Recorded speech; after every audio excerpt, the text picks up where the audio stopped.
सिया राम। सबसे पहले मैं दिल से सॉरी बोलना चाहूँगी उन सब लोगों को जिन सब ने रिक्वेस्ट की थी कि ये वीडियो बनाई जाए, और मैं बहुत ज़्यादा लेट हो गई क्योंकि कुछ कामों में बहुत इंगेज हो गई थी।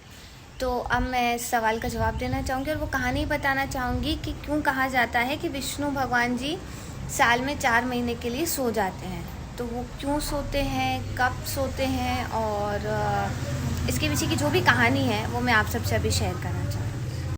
तो मुझे भी कोई याद नहीं है, मैं भी आपको पढ़ के ही बताऊँगी। तो स्टार्ट करते हैं। भगवान विष्णु हर साल आषाढ़ मास की शुक्ल पक्ष की एकादशी के दिन 4 महीने के लिए सो जाते हैं।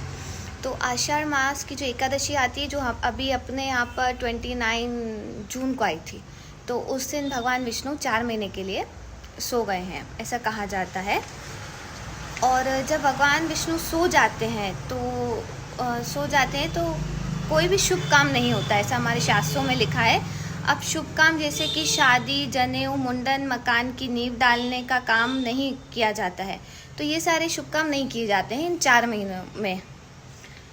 अब सवाल ये उठता है कि क्या वास्तव में भगवान विष्णु सो जाते हैं या भगवान के सोने का कुछ और मतलब है। देखिए, भगवान तो कभी सोते नहीं, तो आप भी जानते हैं। तो इसका मतलब भी कुछ और है, इसके पीछे की कहानी भी कुछ और है। तो इन सवालों का जवाब अपने शास्त्रों और पुराणों में दिया गया है। पुराणों में बताया गया है कि राजा बलि ने तीनों लोकों पर अधिकार कर लिया था। घबराए इंद्र ने जब भगवान विष्णु से सहायता मांगी तो विष्णु ने वामन अवतार लिया और राजा बलि से दान मांगने पहुंच गए। वामन भगवान ने दान में 3 पग भूमि मांगी। 2 पग में भगवान ने धरती और आकाश नाप लिया, और तीसरे पग कहाँ रखें जब ये पूछा तो बलि ने कहा कि उनके सर पर रख दें। इस तरह बलि ने तीनों लोकों को मुक्त करके भगवान विष्णु ने भगवान विष्णु ने देवराज इंद्र का भय दूर किया।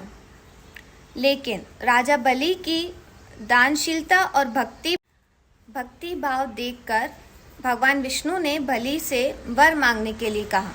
ये सब तो आप जानते ही हैं कि जब भी भगवान जी किसी से प्रसन्न होते थे, पिछले टाइम में अपने शास्त्र पुराणों में लिखा गया था, तो वो हमेशा वर मांगने के लिए कहते थे।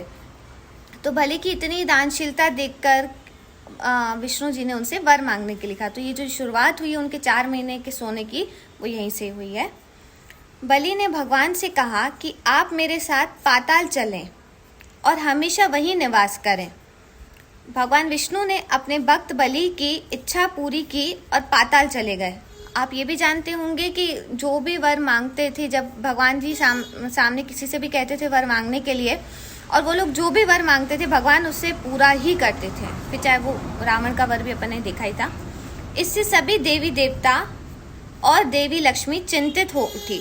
अब विष्णु भगवान जी चले जाएंगे तो सबको चिंता तो होगी ही होगी, ऑफकोर्स सी बात है वो तो ऐसा हुआ कि भगवान विष्णु जी ने अपने भक्त बलि की इच्छा पूरी की और वो पाताल चले गए, और पाताल लोक को चले गए मतलब।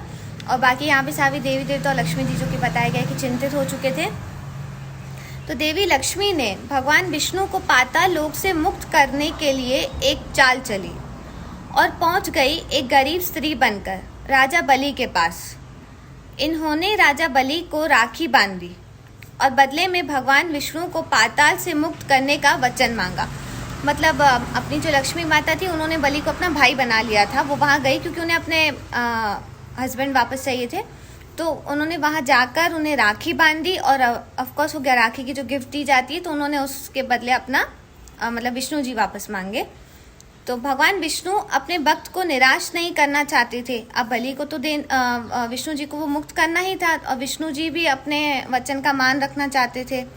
तो जैसे कि जैसे बलि ने लक्ष्मी माता का मान रख के भगवान विष्णु को मुक्त कर दिया, तो भगवान विष्णु भी अपने भक्त को निराश नहीं करना चाहते थे। इसलिए बलि को वरदान दिया कि वह साल आषाढ़ शुक्ल एकादशी से कार्तिक शुक्ल एकादशी तक पाताल लोक में निवास करेंगे। इसलिए भगवान विष्णु ये जो भी एकादशी आती है तब से लेके तब तक, मतलब ये 4 महीने तक अपने भक्त को खुश करने के लिए, अपने वचन का मान रखने के लिए 4 महीने तक वो पाताल लोक चले जाते हैं। इसलिए इन 4 महीनों में भगवान विष्णु योग निद्रा में रहते हैं और वामन रूप में भगवान का अंश पाताल लोक में होता है। एक अन्य कथा भी बताई गई है कि शंखचूड़ नाम के असुर ने भगवान विष्णु का लंबा युद्ध चला और अंत में असुर मारा गया।